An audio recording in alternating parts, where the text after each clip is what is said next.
Welcome back, dear viewers, and now I'm pleased to be joined by our distinguished guest in the studio here, of course, Mr. Bader Alhudaib, who's a director and videographer. Good evening, and thank you for joining us on On Hala Kuwait. Thank you so much for your hospitality and having me here on the show today. So how do you balance between the camera operator role and directing the talent? So first off is you need to have a strong relationship between you and the camera operator, as we call him, the DOP. Right. And then the second thing is to make the actor comfortable on stage. So if you have these two things in line before you start shooting, you're going to be very well off in flowing with them and making sure that you are managing both at the same side. And one of the things that I do is let the actor be himself. Right. I laugh with him, we make jokes, I make him feel super comfortable, and at the same time I already have the camera operator as a close contact on set. So managing them becomes much more simpler than, you know, making the environment tense. Right. So Badr, in your opinion, what do you think demands more attention between both those roles? What do you mean by attention? Is it directing the human aspect of the talent that you have, or the technical part of using the machine and the cameras and stuff? I personally feel like social skills and human skills are quite critical on set as a director. You need to be very strict, but at the same time lenient, and you need to be calm and collective. So I think the social aspect is more challenging on me because I'm more on the creative side. Right. I'm introvert, not much of a extrovert. So that becomes a challenge on set, but I manage it well, alhamdulillah. Alhamdulillah. So does your style come more from how you move the camera or how you edit? I'm more of how the story is told. Right. So I'm more of a storyteller. I like to say the things I want to say visually, and that's usually done with camera movement and lens choice. So each lens says a story. So my most critical aspect when it comes to this is, I would say, not the edit, not the camera movement, but the pre-planning on how you're going to say what you want to say with the combination of both. I see. Amazing. مع بعض يعني. Yeah, combining all those elements together, of course. And that is amazing. But how do you decide when a scene needs a long shot versus a quick cut? I think quick cuts are more attractive. So quick cuts will make you more glued to the shot. And I usually use quick cuts if it's an action scene. Action scene, yeah. If it's a slower scene, in my way of directing, I would use it in a comedic way. So I've done some ads where they're quick shots and then one long shot is where the viewer sinks in the comedy that just happened. But this is my way. Long shots can be used in so many different aspects on how things are done. So is it a matter of, like, I'm trying to think, imagine you on set taking everything in. Do you keep in mind editing when you're taking shots like that? Because I'm sure editing can completely change the storytelling. Is that a fact? Yeah, I imagine the edit before I go on set. Right. So I already have the edit in my head. I see. And planning and prepping is the most critical aspect for me to be able to achieve what I want to say. So the editing is already done in my head.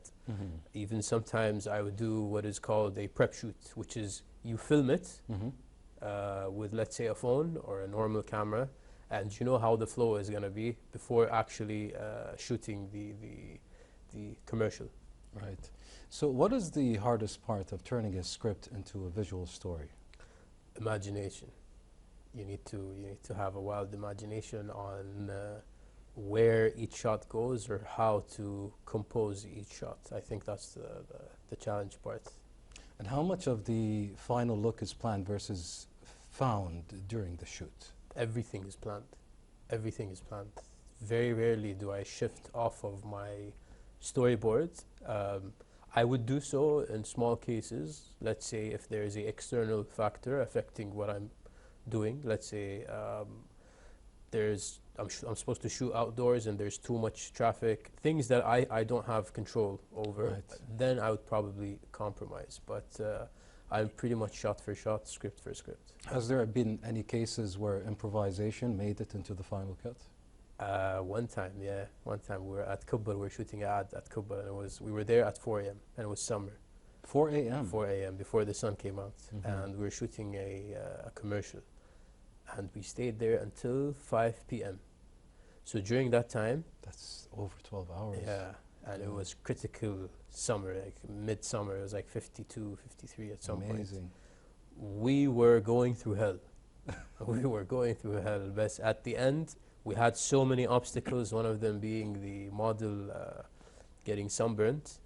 But the sunburn thing was not part of my plan. But it added so much to the final image. It made it more powerful. Oh my God, yes, so much, so much. Because so the whole idea was a guy was trapped in this island, as if I don't know if you watched the movie Castaway. Yeah, of course. So that we replicated it, but in an advertisement way. I So see. so his sunburnt emphasized more on him being stranded on this island. So that little touch wasn't on the list, but Yeah. it added so much. It added so much, Yeah. I see. How do you keep the crew focused? Let's say in your scenario, over 12 hours, I'm sure some of the crew becomes stressed. And how do you manage that? I think you have to be kind. You have to be really kind. You have to make everyone feel like they're around each other as a family and they're not there for work. So giving breaks, not creating any sort of tension, even if things don't go your way. When I first started, I used to get very frustrated, and that frustration would go on set, and I would feel the people around me getting frustrated. It's contagious. Very much, man, very much. And then at the end of the day, you feel like people don't want to stay there. They want to leave. They want to go back, or they don't want to work, or they don't put much effort in. Definitely, I think containing the emotions and the friendship relationship between everyone is what makes it flow for 12 to 15, 16 hours. Yeah. What do you look for in a subject to make sure they look natural on screen? The most important, what I do personally is I let him do him. So I tell him what the role is, and then I'd let him act. And then I'll check the camera. And then based on what I see off of the camera, I would approach, either let him see it, tell him how he can change it, Right. or I would guide him through it. Again, the most critical aspect is making him feel comfortable on set. He has to feel like he's around his friends and he's not there for work. The way to do that is to break the ice before you start shooting. You laugh with him, you joke around with him, you ask him about himself, just like you and me. Before we started this shot, we were talking, we were mingling. You made me feel comfortable, like I'm at home. So I think that's the most critical aspect. That's very kind of you to say, of course. And there are many overlapping things between both of our jobs, of course. So I'd like to shift gears now, and I'd like to ask you, how has AI changed how you approach projects? Now, with the development of AI, you can do things that you never thought you were able to do. So what would cost you, let's say in Hollywood, $50,000 for some sort of VFX shot, which is a visual, like when we watch Avengers and you see a guy flying, or so, that costs a lot previously. Now with the use of new AI, you can definitely do it, and for a much minimal cost. It takes, 10 cents for you to generate each video. So I feel like this is going to enhance a lot of creatives to do projects that they never thought they were able to do. Incredible, amazing.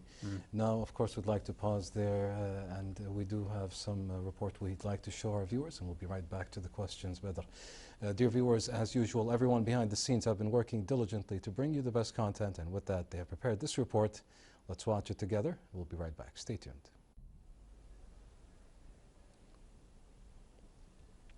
Welcome back, dear viewers. If you're just tuning in, you're watching Hala Kuwait on KTV2, the family channel, of course. I'm pleased to be joined once again with our distinguished guest, Mr. Bader Alhudaib, who's the director and videographer. Now, Mr. Bader, would like to ask you, how do you handle it when a client wants to change your creative vision? Try to convince him. Otherwise, I try to compromise between me and him to for both parties to be satisfied. But if his, let's say, amendments are changing my creative approach by far, and I'm not convinced, I would probably reject the project and not work on this project. Right. So compromise is important. 100%, yeah. But it needs to align with me as well. So both of us need to be on the same page. Right. Is it harder to film real-life event or a scripted commercial? You touched earlier on the commercial aspect. What about the real life? Real life as like documentaries? Yeah, sure. I feel like documentaries are more natural, let's say. To me, I feel like directing is more on what I would like to do. It's more on what I find joy in, not towards the, let's say, freestyle of life or a documentary shoot. I like to plan. I have a shot list that I go by. I have a super wide imagination. Or the direction with me is much more what I would like to do. Very nice.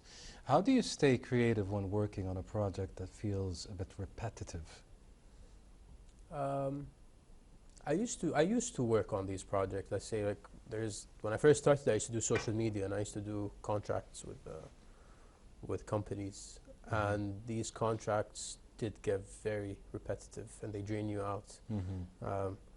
I personally do not deal with them. I don't deal with them anymore. I used to deal with them, and what they did to me was they killed my creative side, because it gets repetitive and it gets you're doing the same thing over and over, and you reach a point where you don't find any passion and it feels like work rather than passion. Right. And so personally, I stay away from these projects. What is the one piece of video gear you can't work without? My صراحة, not gear, I'm not going to say gear, I'm going to say my team. I cannot work with I built a very solid team that I'm super proud about, and they all are in it together. I do not work with equipment personally. I have the team who do it, and they are amazing at everything. So I can't tell you equipment, I'm going to say the team that I have. How important is it to have a team like that you trust, and how long did it take you to gather that group? It's super important. It's super important. Having the right team is like having a strong management in a company. So if you have a strong management in a company, the company is more likely to succeed. Yes. But if your management is weak, the company is going to fail. So it took me a while. It took me a while going back and forth with a lot of people to find the right people to work with. So I'm super proud of them, and I wouldn't be here today without them, definitely. I'm sure they are just as proud of you, and you can show them this interview and they'll be happy to hear those kind words from you. Bader, now I'd like to ask you, what was your biggest on-set disaster and how did you fix it? On-set disaster besides the island, Kubar? Yes. I have to think about that. I think Kubar was the worst one. Kubar, because we all got a heat stroke that day. We all got a heat stroke that day. I think that is my biggest disaster, especially that we didn't have much of a shade. It was just one small tent, no air conditioning, nothing. Towards the end, we ran out of water. I was just going to ask you, there's some parts like of the logistics that people don't take account for, especially for 12 hours, like water or snacks or something like that. Was it the case somehow? Yeah, towards the end, we were living castaway. Right. Towards the end, we were all starving. Yeah, we became castaway. Everyone's dead, tired, energyless. We ran out of water. So I think that is the most challenging day. I wouldn't do it again. Yeah, I wouldn't do it again. But it was worth it. It was one of the most successful projects that I did. Now, what is the first thing you check when you walk onto a new set or location? Natural lighting. I look for, is there any natural light coming in? How can I emphasize the lighting? What my frame is going to be? So these all play a critical role. Some people walk in, they look at frames. If you have a right frame, it's definitely important. But to me, lighting is always king. That's what I always say. Right. With the right lighting, your image is going to look beautiful no matter where you put it. So I always look for natural lighting. Well, Bader, it was a pleasure having you stop by, even for a short time, and sharing your insights. Thank you for joining us today. Thank you so much. I appreciate it, and it was an absolute pleasure to be talking to you. Pleasure is mine, of course, Bader. Well, dear viewers, that was Bader Alhudaib, who's a director and videographer. And now we move on to this report that we have prepared. Let's watch it together, and we'll be right back. Stay tuned.